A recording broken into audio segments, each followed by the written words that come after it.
బాబు ఈ హాస్టల్ దగ్గర ఆగండి. వాడినిన్నారా? లోపల వెళ్ళమ్మా. ఎవరు కావాలి? రూమ్ కావాలి. ఎవరికి? నాకే. ఏ ఊరు? విజయవాడ. స్టూడెంటా ఎంప్లాయ్? ఎంప్లాయ్ కాదు కాదు, స్టూడెంట్. నీ మొహం చూస్తే తేడాగా ఉంది. ఊరు నుంచి పారిపోయిచ్చావా? సరే నీ బయట చెప్పు. అడ్రస్ చెప్పకుండా రూమ్ దొరకదేమో. అప్పుడే సరితకు నడుగుంటే పోయేది. ఎక్కడికమ్మా?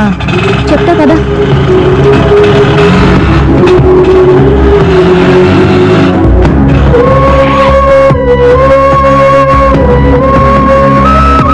సిటీ మీద, సిటీ కుర్రాళ్ళ మీద మోజో, కేర్ ఆఫ్ కోసం హాస్టల్ మీద పడతారు. నీలాంటి వాళ్ళకి రూమ్ ఇవ్వం. వెళ్ళవమ్మా, వెళ్ళు. వెళ్ళవమ్మా, వెళ్ళు. ఏమైందక్క? అరే పోరాదన్నా పో.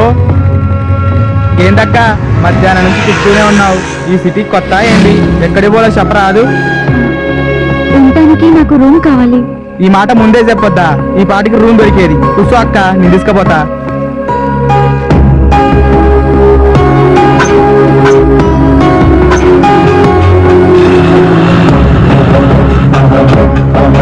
నిజంగా ఇస్తారంటావా అన్న? ఇగో అక్క శేషాద్రి నిలయం. పైసలకు ఎట్లా ఇస్తాడక్క.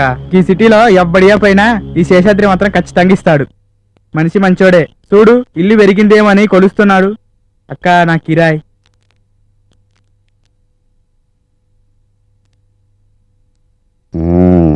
నమస్తే సార్. నా పేరు మంగా అండి. నాకు ఉండటానికి ఒక రూమ్ కావాలి. రూమా? ఎవరైతే మనకేంటి, మనకు కావాల్సింది రెంట్. ఖాళీ ఉంది, రా రా. ఇదే గది. వంట సామాను ఫర్నిచర్ అంతా రెడీగా ఉంది. కాకపోతే వాటి రెంట్ సెపరేట్. అవును, నీకు పెళ్ళయిందా? కాలేదు అంకుల్. నాకు కావాల్సింది అదే. ఇదంతా బ్యాచిలర్స్ కోసం స్పెషల్ అరేంజ్మెంట్స్. మీరు ఇక్కడ రావడం రైట్ చాయిస్ అని నేను అనుకుంటాను. మీరేమనుకుంటారు? మీరు రెంట్ ఎంత చెప్తారో అనుకుంటున్నాను అంకుల్. జస్ట్ 1500. 15? కొంచెం తగ్గించండి. బయట తగ్గమంటే తగ్గుతాను కానీ రెంట్ మాత్రం తగ్గలేను. మీకు ఇష్టమైతే ఉండండి, లేకపోతే వెళ్ళిపోండి. కొంచెం అన్నా తగ్గించండి. ఒక ఇంచు కూడా తగ్గించను. ఈ రూమ్ ఇంకా ఖాళీ అవ్వలేదా? ఎవరో పడుకున్నారు. ఇదిగో ఇక్కడ దాకా అతనికి అద్దెకిచ్చేసా. అతనా? ఎవరు?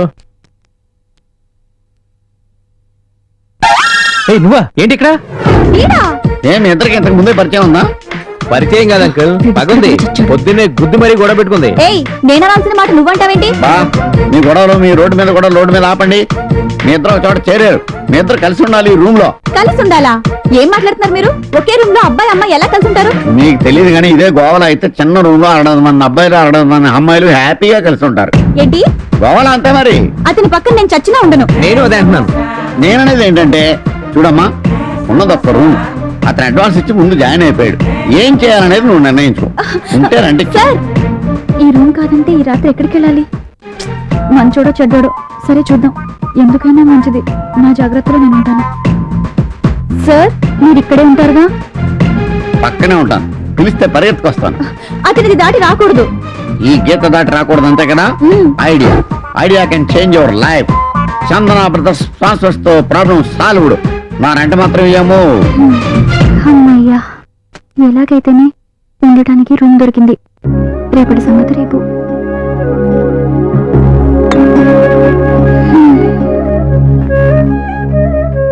అంతా బాగానే ఉంది కానీ ఈ బండి సచ్చినోడి మీదనే అనుమానంగా ఉంది. వీడేమైనా చేస్తే అయినా నా సేఫ్టీలో నేను ఉన్నాగా. ఇంతకీ వీడేం చేస్తున్నాడు? చాలా చాలా ఊహించుకున్నట్టావు. నీకు తెలియకుండానే నీ ఊహ నిజమవుతుందేమో. సాయినాథ, శ్రీనివాస, ఆంజనేయ, మీరంతా పడుకోకుండా దగ్గరుండి నన్ను కాపాడండి.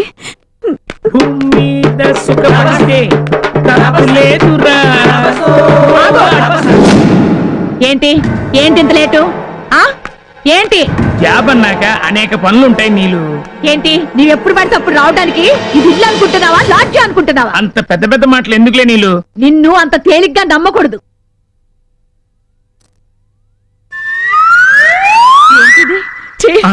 చెప్తా నీ పని. అమ్మా, అన్నయ్య, నాన్న, రండక్కా.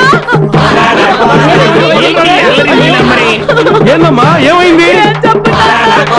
నా కొంప ఊసే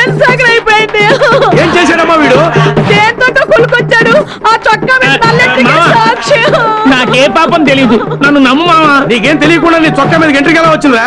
నువ్వు చెప్పేది నమ్మేటా నేను ఎరి పప్పలా కనబడుతున్నా? రేయ్ ఇన్ని కుమ్మేయండి. కొట్టొద్దు. ఊరుకోమ్మా. అయ్ బాబోయ్. ఊరుకో. ఇదే మన ఎగస్ట్రాలు చెప్తే ఒక్క కేకేమో చాలు.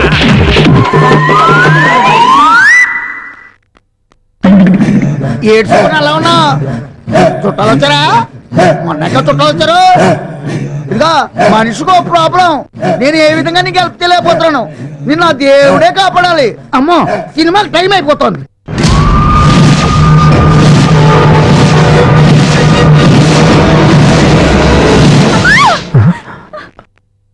ఏమైంది దీనికి? సూపర్ డ్రీమ్ వేసుకుని ఉంటుంది. విలేజ్ ప్రోడక్ట్ అయినా ఫిగర్ కేకే.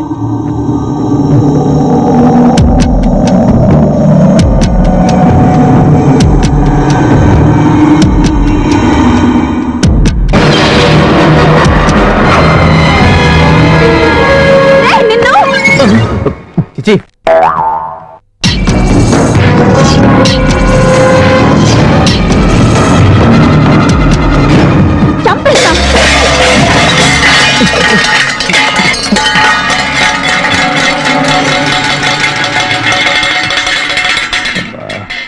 ఏంటి దొబ్బుడు కార్యక్రమం? చచ్చా, ఈ నరకం కన్నా డబ్బింగ్ సినిమాలో బెటర్. సుఖంగా నిద్రపోవచ్చు. ఫ్లాష్ బ్యాక్ లో ఏ జూనియర్ ఆర్టిస్ట్ కు వేషం ఇచ్చి ఉన్నాం. ఎక్కడో ఖాళీ శాపం పెట్టుంటారు. అందుకే ఇలాంటి ట్విస్టులన్నీ జరుగుతున్నాయి. లోపల అరుపుకున్నా బయట పరుపు బెటర్. రీవేం తీర్చుకున్నావు, ఇప్పుడు హ్యాపీయా? త్వరలోని బెడ్ మీద పడుకోవాల్సిన ఉండి. చిచి,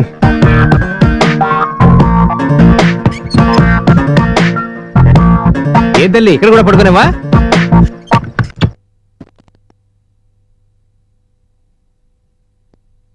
ఆహా పున్నమి వెన్నెల, ఎవరు ఈ పడతి? ప్రొద్దునే గ్రుద్ది మరీ గొడవ పెట్టుకున్నది. సీను కట్ చేయగా ఏకంగా ప్రక్కనే వచ్చి చేరినది పో. ఈ విధముగా పరిపరి విధముల భయపడుటేయాలా, నన్నును భయపెట్టుటేయాలా? అక్కట ఏమి ఈ చిత్ర విచిత్రమైన గాథ? ఓ పున్నమి వెన్నెల, ఆలకించితివా?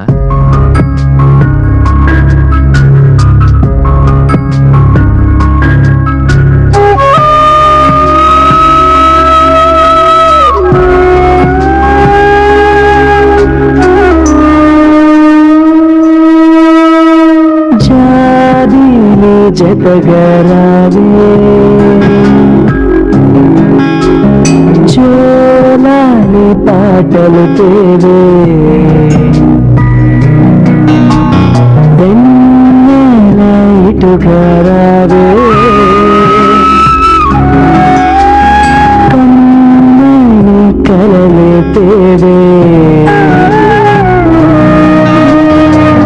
కథలే చెప్పాలే నిదురే పుచ్చాలే కథలే చెప్తాలే నిదురే పుచ్చాలే హాయిగా జో కొట్టాలే పున్నమి వెన్నెల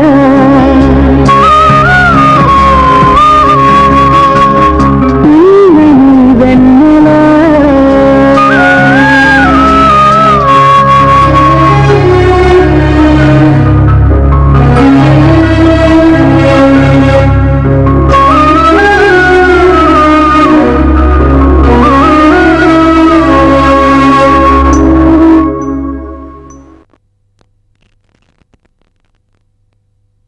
నా దగ్గర అసిస్టెంట్కి చదువుకొని రా.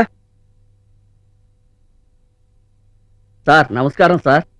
ఏమిటి అర్జెంట్ గా కలవాలని ఫోన్ చేసావు? కూర్చోండి. ఇతను నా ఫ్రెండ్ రఘు సార్. కూర్చోవయ్యా. ఇతను నా అసిస్టెంట్. మీ అమూల్యమైన కాలాన్ని నాకు కొంచెం కేటాయిస్తే ఓ మంచి కథ చెబుతాను సార్. కథ? ఆహా, అవతల నాకు స్టోరీ డిస్కషన్ ఉంది. ప్రొడ్యూసర్ డైరెక్ట్ వెయిట్ చేస్తున్నారు, అర్జెంట్ గా వెళ్ళాలి. సార్ సార్ నా కోసం ఓ 30 నిమిషాలు కేటాయించండి సార్. సరే చెప్పు. అది ఒక పెద్ద అద్భుతమైన భోగి మంట. ఆ భోగి మంట మీదకి క్లోజ్ పోతుంది. ఆ క్లోజ్ నుండి జూమ్ బ్యాక్ చేస్తే వర్షం జోరున పడుతుంది. ఆ వర్షంలో మంట రెపరెపమంటూ ఆరిపోతుంది. కెమెరా జిమ్మి జిప్పి మీద పైకి అలా వెళ్తుంది. అప్పుడే ఆకాశంలో పిట్ట ఎగురుతూ ఎగురుతూ రెట్ట వేసింది. ఆ రెట్ట మీదకి కెమెరా జూమ్ లో వెళ్ళింది. ఆ రెట్ట వస్తువు పువ్వు మీద పడింది. అప్పుడు పడుతుంది సార్ మన టైటిల్.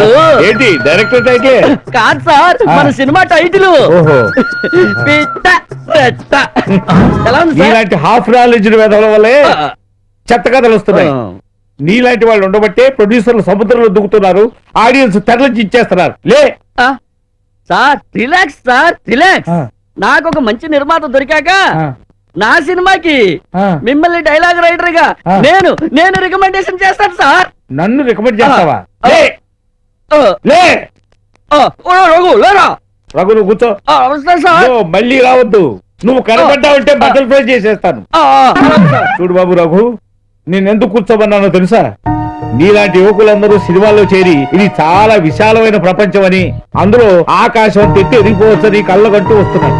ఇక్కడికి వస్తే ఏం జరుగుతుంది అనుకుంటున్నావు? ఇగో ఇలాంటి వాళ్ళ చేతులు చిక్కుతారు, జీవితాలు నాశనం చేసుకుంటారు. సరే, నేను నిన్ను మన సెట్ లో చూశాను, నీ సిన్సియారిటీ గమనించాను. నేను చెప్తాను, సుబ్బారావు దగ్గరికి వెళ్ళి జాయిన్ అవ్వు. వెళ్ళు. Thank you sir. God bless you. వెళ్ళొస్తాను. All the best.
వెంటనే డైరెక్టర్ అయిపోతావు, అందులోనే ఉందిరా మర్మం.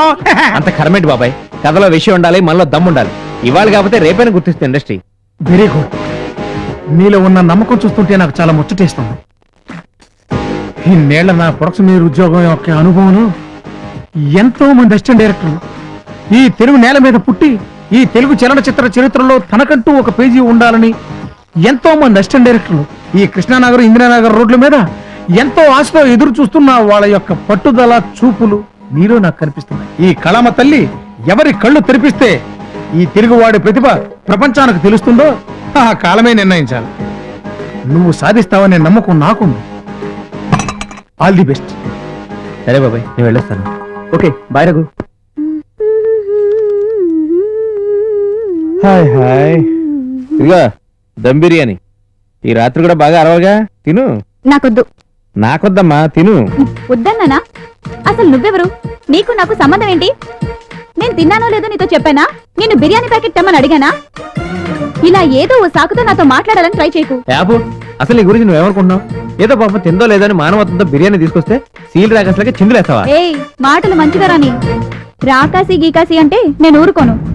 మానవత్వం సాకుతో నీలాంటి వాళ్ళు ఒంటరిగా ఉండే అమ్మాయిని ఏం చేస్తారో నాకు బాగా తెలుసు. అసలు నీకేం తెలుసేంటి? పల్లెటూరు దాన్ని ఏం తెలియదు అనుకుంటున్నావేమో. సిటీలో జరిగే అన్యాయాల గురించి పేపర్లో చదివా, తేజ టీవీలో కూడా చూసా. నీ డబ్బా ఫేస్ కి అంత సినిమా లేదు. ఇదిగో మాటలు మంచిగా రాని, లేకపోతే ఏంటి మళ్ళీ గొడవ పడుతున్నారు? చూడండి అంకుల్, ఏదో రూమ్మేట్ కదా అని బిర్యానీ తెస్తే అది తినకుండా ఊరికే నా బ్రెయిన్ తింటుంది. ఈ పల్లెటూరు మొద్దు. ఫోన్లే వదిలేయమ్మా. రఘు, బిర్యానీ నాకు ఇచ్చే, దాని గురించి గొడవ పడకుండా నాకు తినడానికి నేను ఉన్నాను కదా. తీసుకోండి అంకుల్, ఎలాగూ ముందే డిసైడ్ అయ్యాను. ఏమని? ఆ అమ్మాయి తినకపోతే ఏ కుక్కగానే పడేద్దామని. అంటే వీడు నన్ను కుక్క అన్నాడా? అంటే అన్నాడు బిర్యానీ ఫ్రీ కదా.